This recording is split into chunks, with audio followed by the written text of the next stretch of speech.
Middle class and poor white men get their rage from realizing that the promise of their white skin being all they needed was a lie. That when you have to put them against other people to truly compete, they lose. They lose. And so their rage is the lie that was told to them by the elite, the upper class, that the only thing they had to do was be white and their lives would be easy. They're waking up to that lie. Because when you have to compete with people that the system told you is inferior to you, not as smart as you, not as strong as you, not as bright as you, and then you go out into the world and you're not as smart, you're not as strong, and you're not as bright, and your life to some degree looks worse than the people's lives, particularly black people, who the system told you is supposed to be beneath you. The rage when you drive through a neighborhood and it's beautiful houses and nice cars and great jobs and kids that love their moms and their dads, and you're a white man looking at that, and you live down at the trailer park and you could barely get a good job. Your wife is drunk, right? Because she still has to deal with you. So she's drinking her life away, right? That's rage. White rage is always in comparison to black excellence or black accomplishment. So whenever black people specifically, and the goalpost keeps moving for white rage. It's always going to land and end on black people. But then you add immigrants, then you add gay people, whatever marginalized that the system told white men is beneath them. Because remember, white men are supposed to be at the top of the food chain. They didn't read the fine print though. It's wealthy white men at the top of the food chain. They didn't read the fine print. And so now they're living a reality that doesn't reflect the lie that was sold to them. And for the wealthy white men, their rage is tied to this white replacement therapy, right? This is why Musk is having all these children and telling everybody they want babies, because their rage is about black and brown people outnumber white people. White people only make up 7% of the world's population. This is why they hoard all the weapons and power, because they don't have numbers. So if they don't have numbers, they will control it through rage. That's where the rage comes from.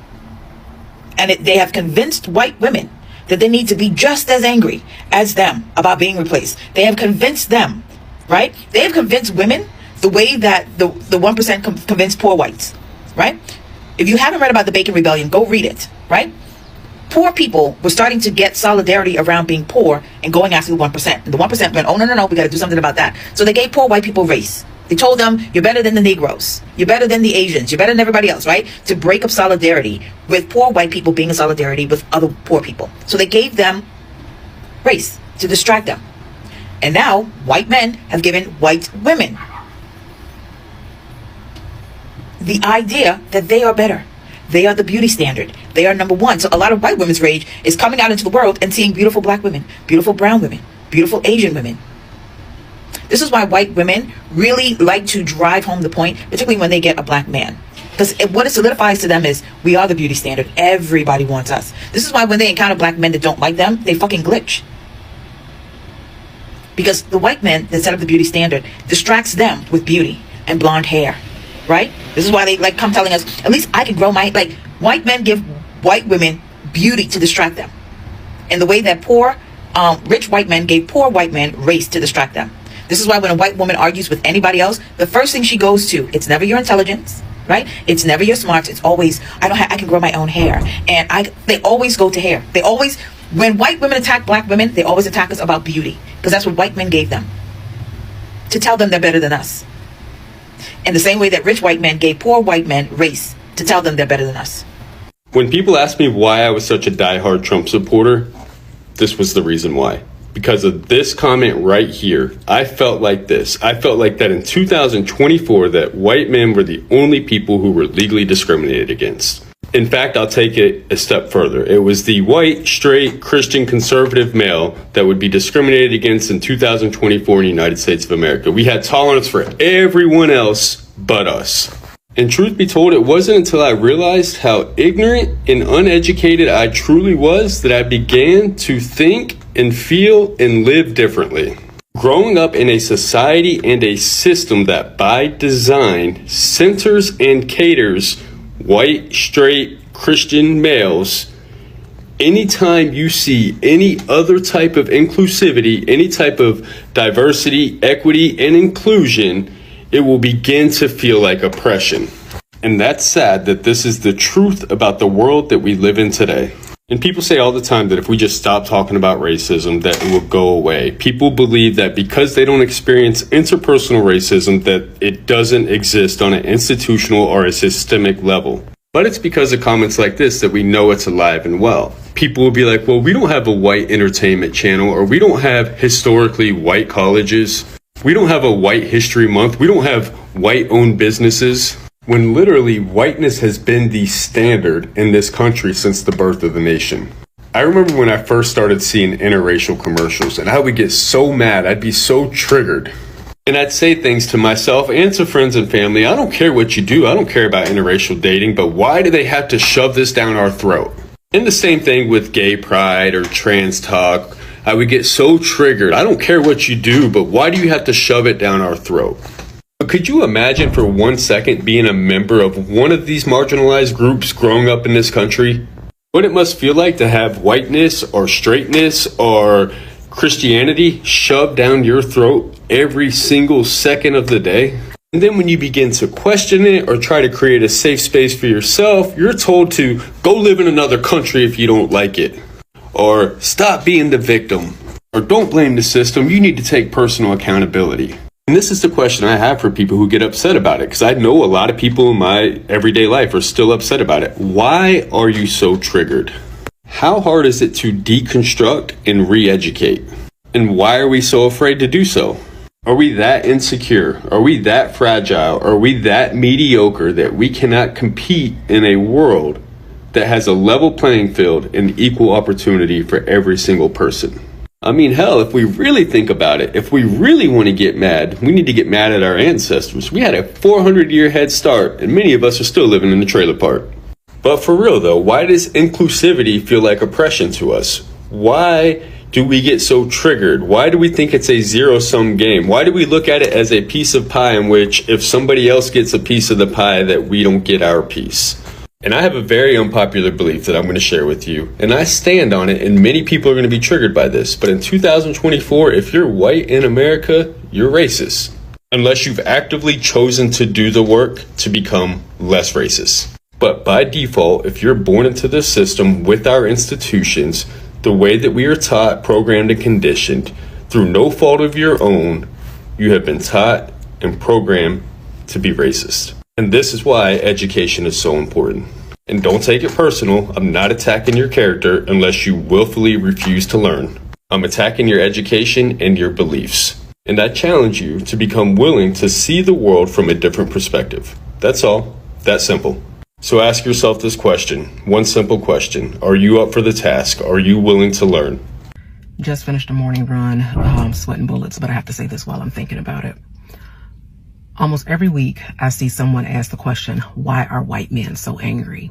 And while I cannot begin to expound on the many reasons why that might be, what I can say is this. I view all social problems through a lens of societal systems, because as a sociologist, that's what I'm trained to do.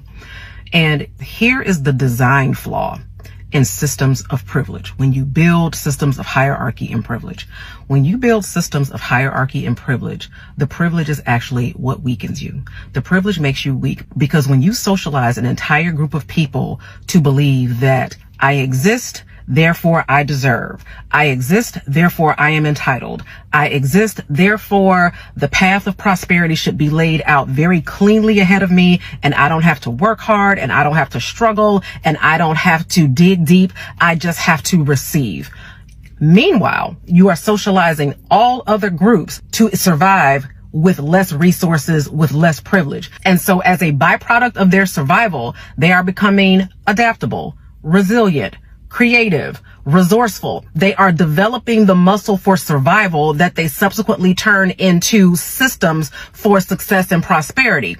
Meanwhile, the privileged group is not developing these systems. And when they start to see the disenfranchised group becoming stronger, gaining opportunities, building systems of success, rather than say, hey, maybe we ought to be doing that too, no. Privilege doubles down. Privilege digs deep into the well of anger and grievance and says, you are the reason why I can't be successful. You are taking opportunities away from me and my children and generations. And so now, rather than develop the muscle of resilience, what I'm going to do now is start taking privileges away from you. And now I'm going to start taking your resources, and now I'm going to start burning your house down in hopes that you will get back to where I think you ought to be, which is underneath me. Not realizing that the more you do that, The more privileges you take away, the more systems of success you try to dismantle, you are only making them more creative, more adaptable, more resilient, and more resourceful.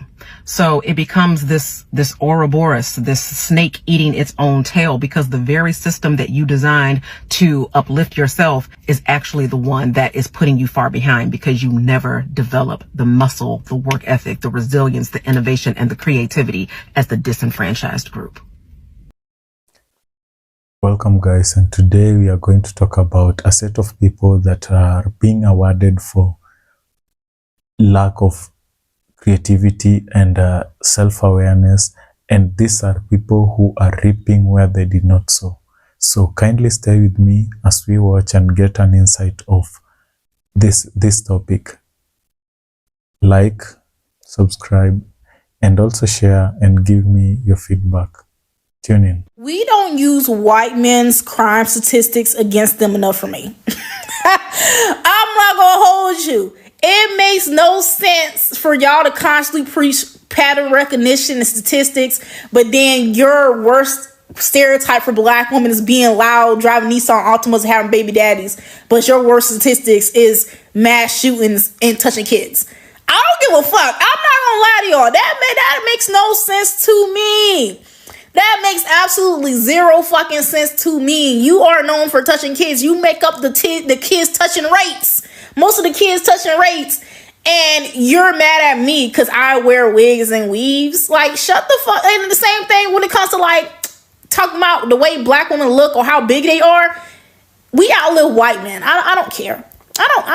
We outlive white teen men. I don't give a fuck. Right? If all it takes for me to outlive you an extra 3 years is for me to lose weight, right? I don't think you should be talking.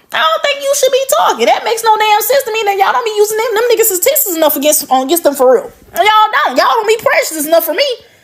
Y'all really the fuck don't, because ain't no way y'all be doing the things y'all doing and then got the nerve to talk about any motherfucking body, especially black women. That makes absolutely no sense. The most dangerous, vindictive demographic that you need to watch out for are the mediocre white men. Because what do you mean? You can clean up and look good, put on some nice clothes, and people will believe that you belong in leadership. What do you mean that people will listen to you when you speak? Automatically gain respect. Having that kind of advantage and still being poor and mediocre tells you a lot about that person's mindset. Hard done by.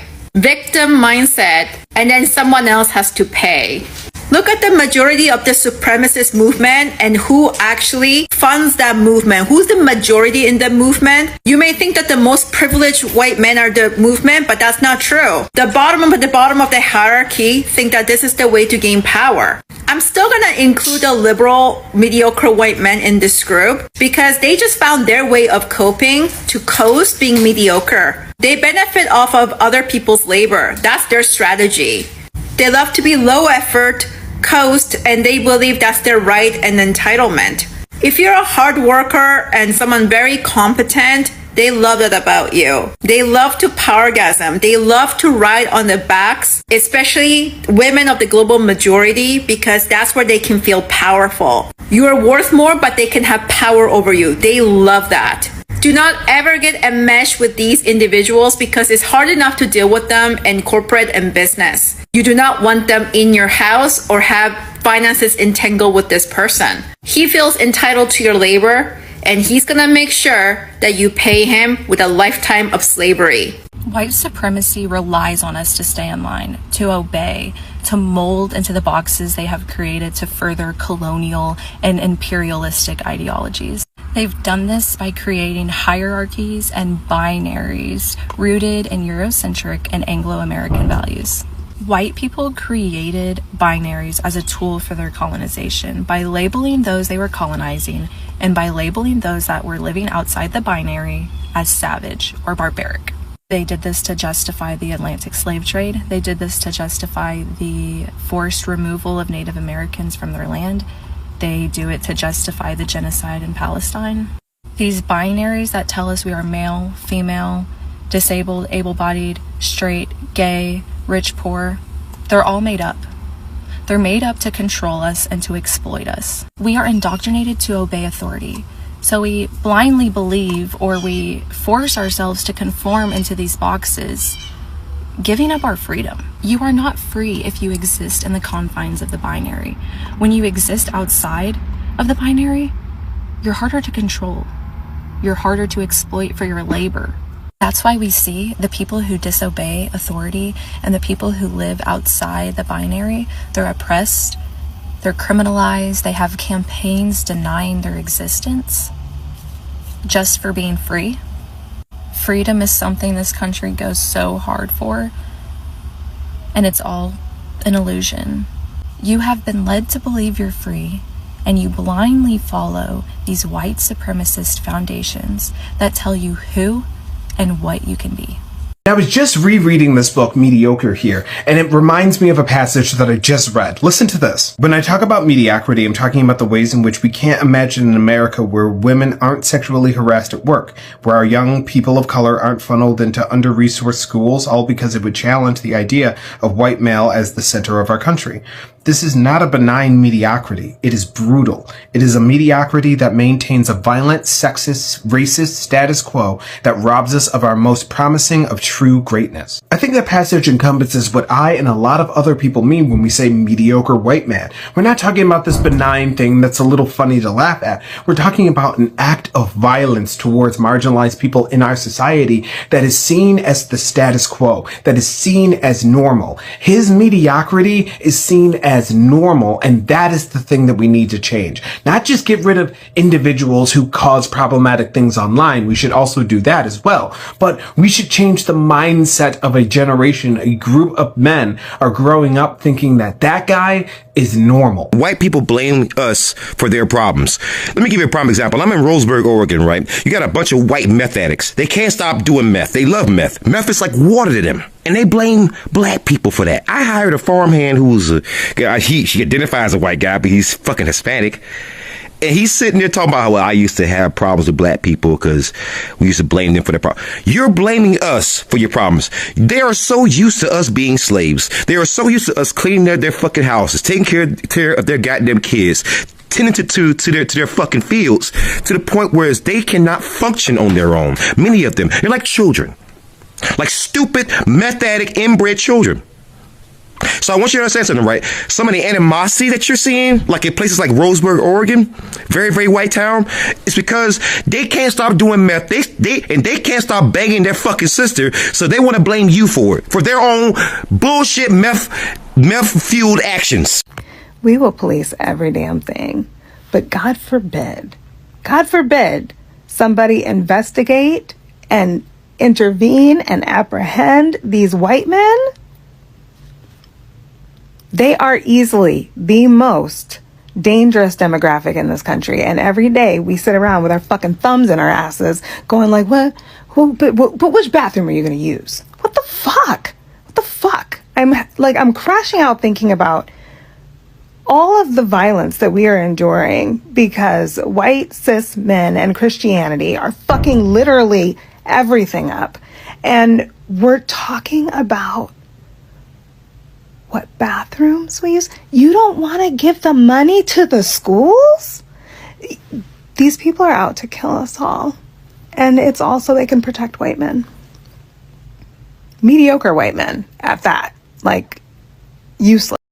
So, as we've seen, guys, we learned that most mediocre men rise to power not because of their talent or anything, but because of inherited privilege.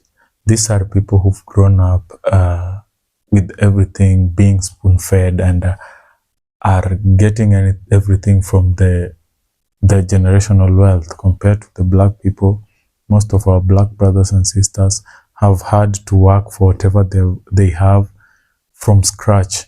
And this shows that their level of entitlement in workplaces or in the society generally is brought up with this ego that was built or planted in them by their older generations.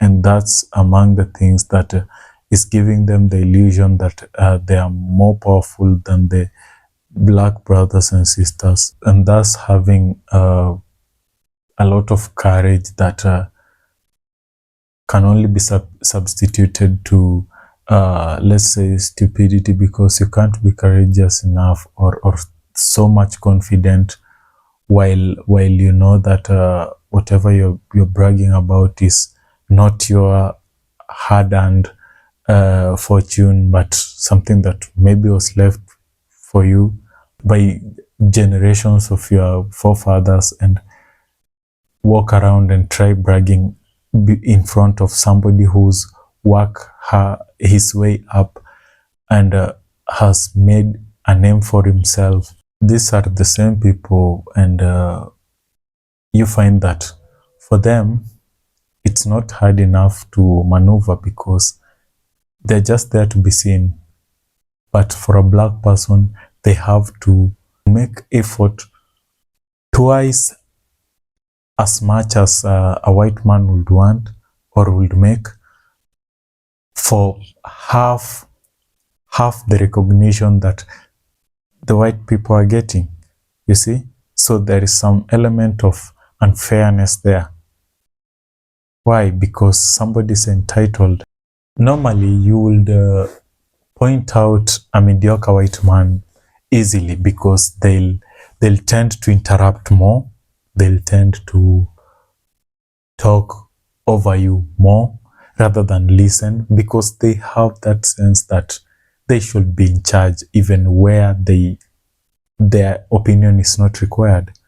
These are people who feel like their opinion matters a lot, even in a place that doesn't require their opinion at all. And you find out that people with the same mindset tend to feel like these people are assertive, and they can hold their ground. And with that mindset, and people with the same mindset around them, gives them the illusion of being wise. We put it in quotes that they're being wise, or they are people who can stand their ground, while to other people they only seem to be dispensing a lot of unreasonable points. With the same people, again, if you find a black brother or sister now doing the same thing that they are doing, like talking over somebody else or trying to rush into a conversation, their first defense is that the black brother or sister is either angry or is aggressive, you see? So it also acts as a defense mechanism for them.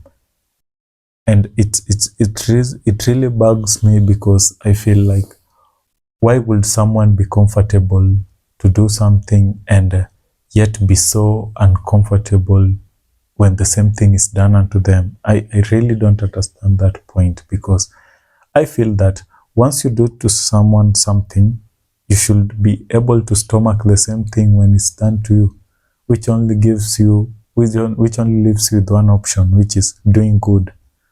But if you cannot stomach the bad that you are giving out there, then you are a total hypocrite and a social misfit. The good advantage, and I guess the best thing that I can say, is that our black brothers and sisters have found a way around this issue and have found a way to deal with the mediocre white man out there.